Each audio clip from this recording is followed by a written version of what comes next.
তো hello guys, এটা আমার ডে 4 আর এখানে সবাই আমাদের জিমের বকচদি করতেছে। দাঁড়াও আপনাদের দেখাই। এই যে এরা এখানে বকচদি করতেছে, জিমের বকচদি। এই যে আমাদের জিম করতেছে, জ্বালা আছে, হোম জিম।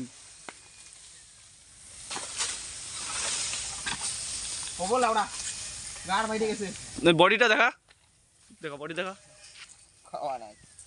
এই যে প্রথমে এর বডি দেখো, খাওয়া আছে, হোম জিম। তো গাইস এদের বকচদি বাদ দাও, আমি আপনাদের মেন জিমে নিয়ে যাচ্ছি। মেন জিমে আপনারা কেমন করে ব্যায়াম করবেন চলো দেখি। চলো সর্বপ্রথম আপনাদের লেগ মারা দেখা দিচ্ছি। দেখো এখানে 50-50 100 কেজির লেগ মারবো আমি এখন। চলো কেমন করে মারবেন, দুই সাইডে দুইটা হাত রাখবেন। যদি বেশি ওজন লাগে তাহলে হাতটা হাঁটুতে রাখবেন, তারপরে করবেন। দেখো 100 কেজি মারছি লেগ। বেশি ফুল বডি নিয়ে যাবেন না, হাফ। আর যখন উপরে করবেন তখনও ফুল বডি করবেন না, হাফ করবেন, ঠিক আছে? এমন করে আপনারা লেগ মারবেন। তো নেক্সট আমাদের পিছনে যেটা বলা হয় ব্যাকের জন্য।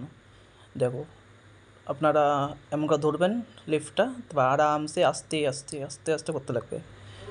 ফুল প্রেশারটা পিঠের উপরে রাখতে লাগবে, তাহলেই আপনার ব্যাক স্ট্রং হবে। আমি দেখো 80-90 কেজি দিয়ে করছি ব্যাক। আপনারা প্রথমে কম নেবেন, তারপরে 90 আরামসে করবেন। একবারে বেশি নেওয়ার কোনো দরকার নেই। তো লাস্ট আমাদের বাটারফ্লাই মেরে লাস্ট আমরা জিম শেষ করব আজকের ভিডিও। চলো বাটারফ্লাইটা আপনারা কেমন করে মারবেন, প্রথমে আপনারা নিজের মতো ওয়েট সেট করে নেবেন, তারপরে হাতটা সোজা করে, এই যে আমার মতো ভিডিওতে দেখতেই পাচ্ছেন, এমন করে করতে লাগবে ব্যাক মারার জন্য। আর এই চ্যানেলে রেগুলার ভিডিও আসবে, আপনারা এমনই ভিডিও দেখার জন্য আমাকে সাবস্ক্রাইব করবেন।